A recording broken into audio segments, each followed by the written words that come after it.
I thought going home from college would be simple, just a familiar place, old memories, and my family. But then I noticed something strange, a locked door on the porch with a perfect hole cut in the wall. What I discovered behind that door changed everything I thought I knew about my family and myself. This is my story. Coming home after months away at college felt like slipping into a memory that didn't quite fit anymore. The house still stood the same, faded siding and all, nestled behind the same cracked sidewalk and wind-bent mailbox. But it felt different.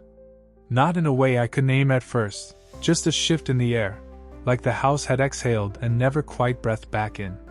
Dad greeted me at the door with his usual gruff hug and a pat on the back that was probably meant to substitute for anything emotional. "You look tired," he said. "Finals," I muttered. It wasn't a lie. Kevin was lounging on the couch when I stepped into the living room. Dad's boyfriend. Younger than him by at least 15 years, with perfect teeth and always a little too casual in his demeanor. "Look what the semester dragged in."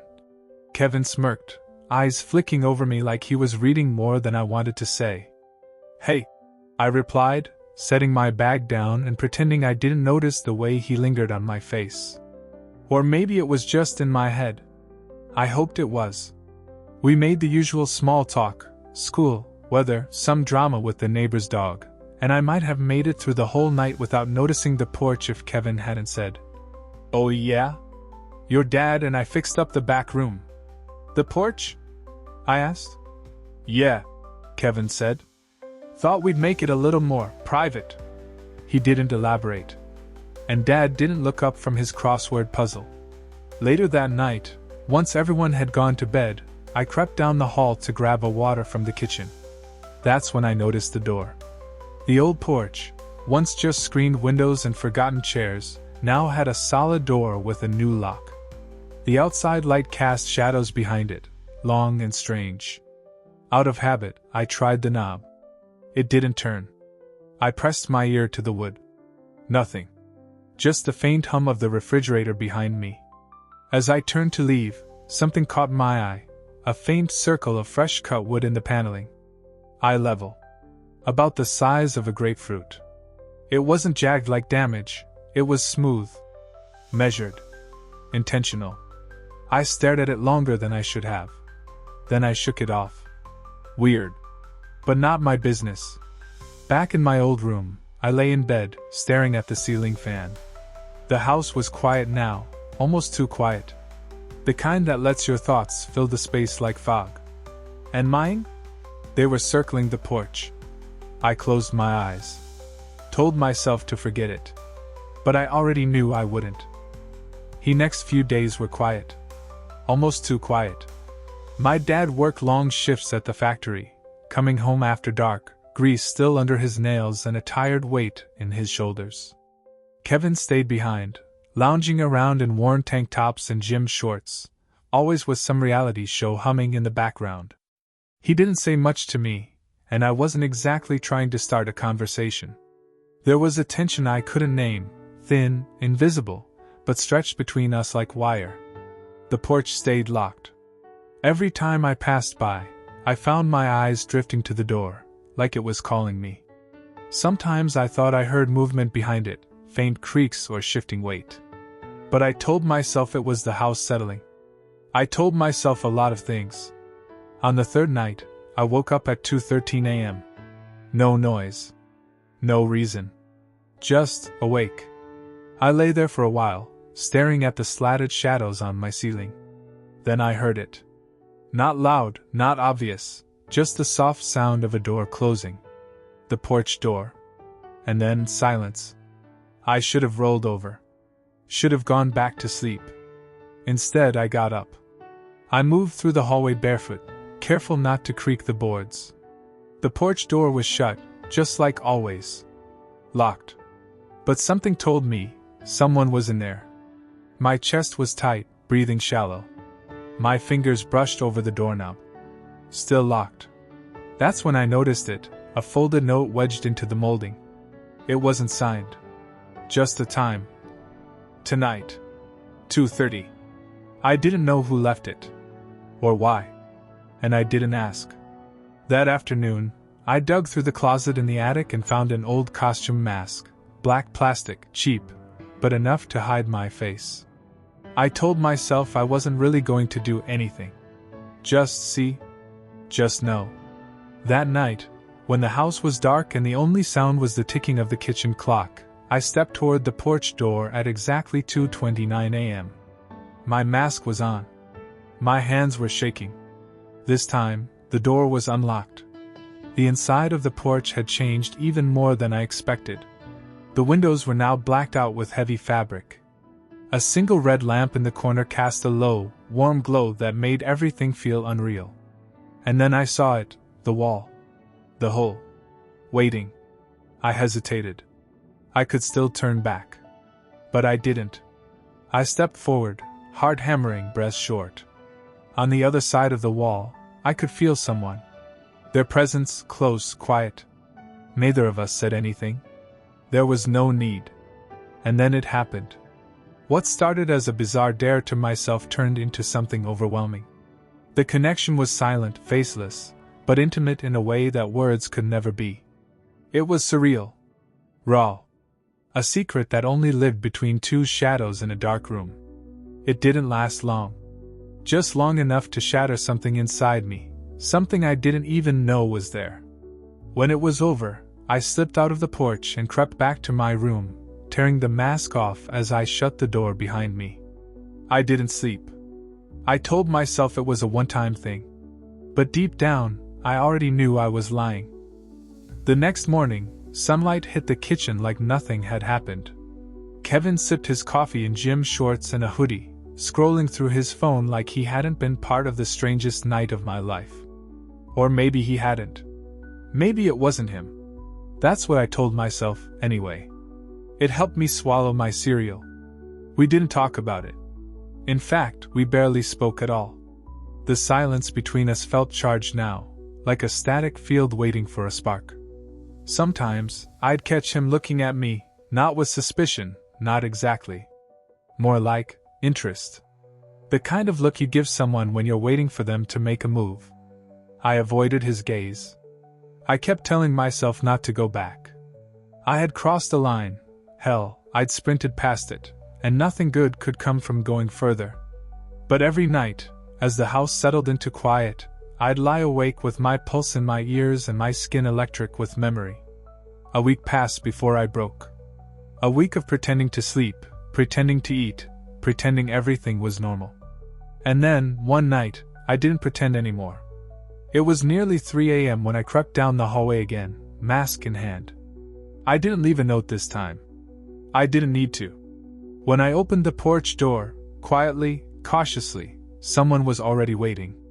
The air was warm, humid, heavy with anticipation. The red lamp still burned low in the corner. The hole in the wall glowed faintly. I hesitated. But not for long. Once again, no words passed between us. Just touch. Breath. The sound of skin meeting skin. It was like the first time, but different now, smoother, deeper, like we both knew what we wanted. Like we weren't strangers anymore. But that was the most confusing part. Because we still were.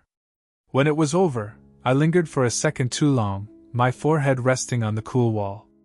I waited to hear something, breathing, footsteps, a name. But there was nothing. Just that same impossible silence. I slipped out the door and padded back to bed, the mask crumpled in my fist. And still, I told myself it would stop. It didn't. The visits became a rhythm. Always when Dad was gone, always in the dead quiet of night. And always anonymous. But over time, something started to shift. I could swear the person on the other side felt familiar. The way they moved. The little sounds they made. Like déjà vu with hands and heat. That terrified me more than anything. Because I thought I knew who it might be. And I needed to believe it was Kevin. Because the alternative. No. I refused to let my brain finish that sentence. Instead, I locked the mask away in my drawer. But even that couldn't stop the porch from creeping into my thoughts. Every quiet moment, every idle glance toward the back of the house. The secret was mine now. Ours, maybe. But it was starting to own me. Kevin had always been smug, but now there was something else behind his grin, like he was daring me to see it. Jokes that used to seem harmless now felt like tests. His eyes lingered longer, and sometimes his hand would brush my arm in ways that made me flinch, not from the touch, but from the implication. "Sleep okay?" he'd ask in the morning, standing just a little too close as I poured my coffee. "Fine," I'd lie, not looking at him. The porch visits had become ritual. Always masked, always silent, always that same electricity, part fear, part thrill. But it was getting harder to pretend it wasn't affecting me outside that space. The anonymity I'd clung to for safety now felt paper thin. Familiarity was creeping in. I started to recognize things: the shape of a hand, a shift in posture, the faint scent of cologne. It was Kevin. I knew it was him. But I couldn't let myself say it. Not out loud. Not even in my head for long. Then, at dinner one night, everything almost shattered. Dad was halfway through his second beer when he said it casually, like it didn't mean anything. "Kev's been spending a lot of time out on the porch lately. Not sure what he's doing out there." The words landed like a hammer to the chest. My fork stopped halfway to my mouth. I glanced at Kevin. He chuckled, too fast, too light. "Trying to meditate," he said, waving it off. "Or just escape the two of you snoring like bears." Dad laughed, shaking his head. I forced a smile and pushed peas around on my plate, every nerve in my body buzzing. Afterward, I went straight to my room, shut the door, and sat on the bed in silence, my heart pounding like a drum. That night, I didn't go to the porch. I couldn't. But the not going felt worse. Like withdrawal. The next morning, I caught Kevin watching me from the hallway. Just standing there in the doorway, coffee in hand, his eyes dark and unreadable. "What?" I asked. He smiled. "Nothing," and walked away. I knew I had to stop. But I also knew I wouldn't. Because the mask no longer felt like protection. It felt like confession. One night, something feels different. The air is too still. The silence heavier. But I still go to the porch. Still put the mask on. Still give in. It's slower this time. Almost tender. The touch lingers in a way it never has before. Not hungry, familiar. There's a rhythm to it. The kind you only fall into with someone you know. A hand brushes my cheek like it's done it before. Like it remembers me. I don't say a word. Neither does he. When it's over, we sit for a moment. Breathing in sync. Then I pull the mask off and slip back inside. My heart is pounding. Not from fear. From something worse, recognition. I creep through the hallway, past the living room, into the kitchen. The house is quiet. Too quiet. Then, blink. The message light on the old landline is flashing. I press play. "Hey, Kevin," Dad's voice crackles through. "Work called. They need me to come in Sunday night instead, so I'll be home tonight. See you when you get back." I freeze. Sunday night? That's tonight. The blood drains from my face. My knees nearly buckle. Because tonight, only Dad was home. I don't sleep that night. I don't move. I just sit on the edge of my bed, staring at the mask in my hands. Morning light creeps in, soft and accusing. Downstairs, I hear the floor creak. The clink of a mug. Dad's usual routine. Like nothing's wrong. Like we didn't just. I can't even finish the thought. I drag myself down the steps, one at a time, heart in my throat. He's at the kitchen table. Coffee. Newspaper. Same faded t-shirt he wore last night. He looks up. Smiles. "Morning, Kev. You sleep okay?" My stomach churns. I nod barely. I want to scream. Throw the mask on the table. Demand to know what he knew. If he knew. If I knew. But I don't. Instead, I pour a glass of orange juice with shaking hands. Sit across from him. Pretend to read a cereal box while my mind screams. Every memory, Every visit replays in slow motion now, distorted and rotten. Was it always him? Was it just last night? Did he know it was me? Did I? The worst part? Somewhere deep down, a part of me wanted it. Or at least didn't stop it. That part is louder now. And I hate it. I hate me. He sips his coffee, turns a page. And I sit there, mask in my lap, invisible and screaming behind my skin.